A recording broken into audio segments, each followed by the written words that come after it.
and welcome to my YouTube channel. My name is Leah Tosca and I'm an entrepreneur and founder of the Fit Strategy Consulting Projects for small businesses. Fit Strategy is a series of projects, whether short-term or long-term, in collaboration with small businesses, helping and assisting them during the business startup process on business planning, store design, financial planning, strategy, or even on how to outmatch competition. So, if you're interested in any of the above topics, please continue watching my videos. Today, I'm going to speak about the process Fit Strategy uses to create a business plan. A business plan is a document defining the basic idea of the existence or launching of a business and all the topics needed to be covered for the business to be launched. A business plan is like a pathway the entrepreneur takes and stands for with reasoning in order to achieve his or her goals. It ultimately helps the business set goals, find ways to achieve them by constructing a clear strategy and communicating it to employees, and lastly, to assess all internal and external business environment aspects, threats, or opportunities. A business plan can also be used to attract investors or other business partners and even new suppliers, customers, and employees. Now let's take a look at the basic constructs of each business plan. Fit Strategy will always use a title on the top of a business plan, which essentially says and states that this is going to be a business plan. You should also always have a business title and a brand name, which shows us which business is actually being studied. After that, we should always add an address, contact information, a website, a fax number, or telephone number that the business uses. After that, we should also add the date at the bottom of the first page and the number of copies made and the name of the business plan conductor. After this, we dive into the business plan body. And first of all, we should always have a table of contents. This gives us easy access to all topics and pages of the business plan, and you really do want every reader to be able to find the pages and the chapters really easily. The next section is the introduction section, which is very important and should always be in every business plan.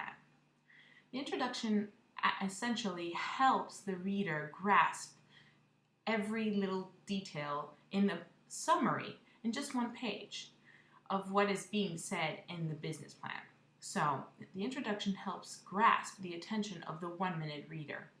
Ultimately, we want our reader to be interested in the business and to be able to see in just a few minutes what the specific business plan is about and what is the basic summary of what the findings are. Then comes the vision and the mission statement. This section describes the strategy and philosophy in detail to be followed by the business in order for it to achieve the business owner's main and ultimate goal and purpose for launching the business. So essentially, this is one of the most important phases of business planning and, of course, business launch.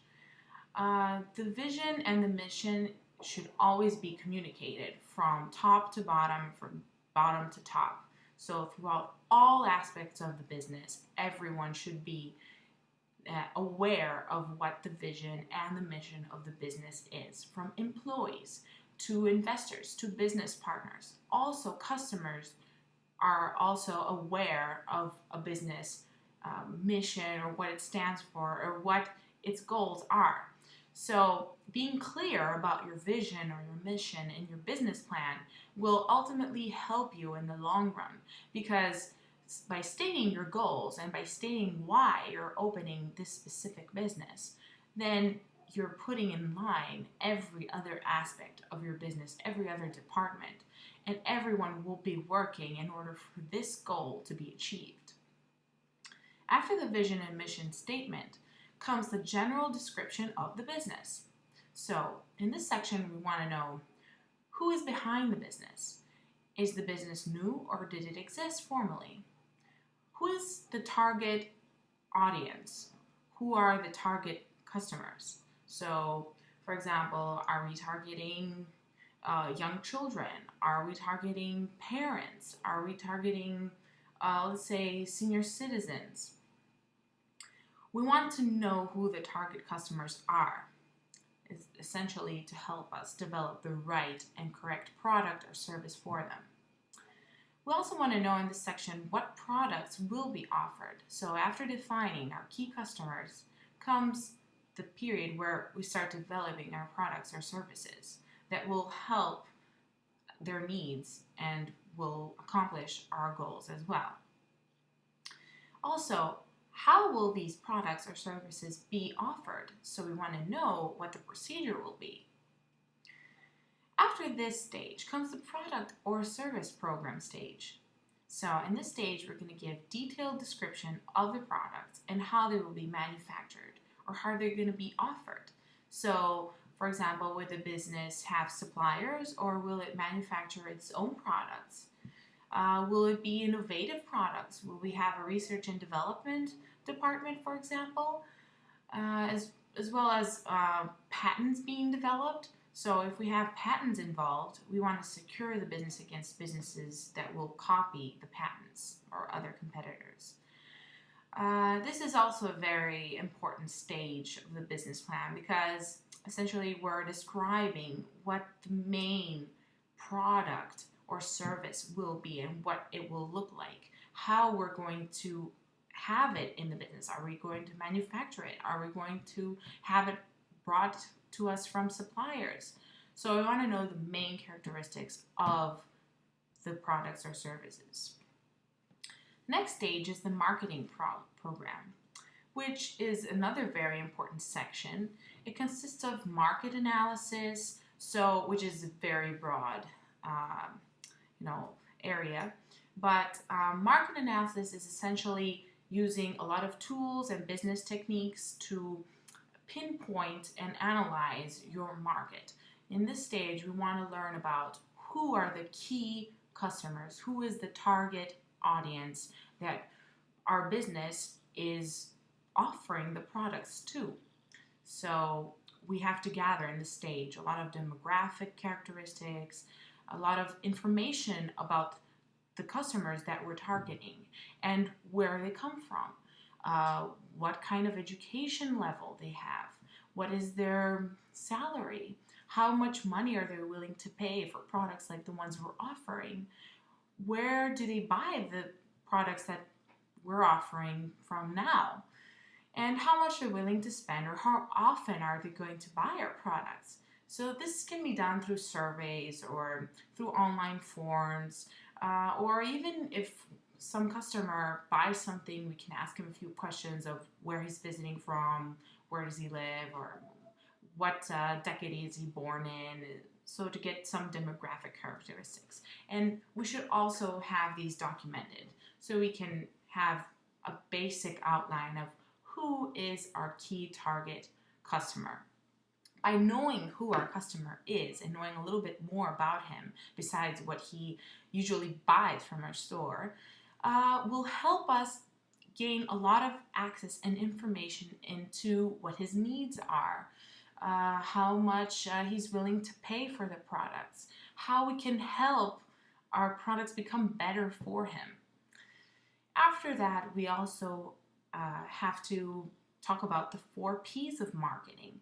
The 4 P's initially talk about, it's what the word says, 4 P's. It's the initials of price, product, place, and promotion. So we want to know which place is the best to offer these products. We want to know what kind of promotion we're going to do for these products so they can be sold.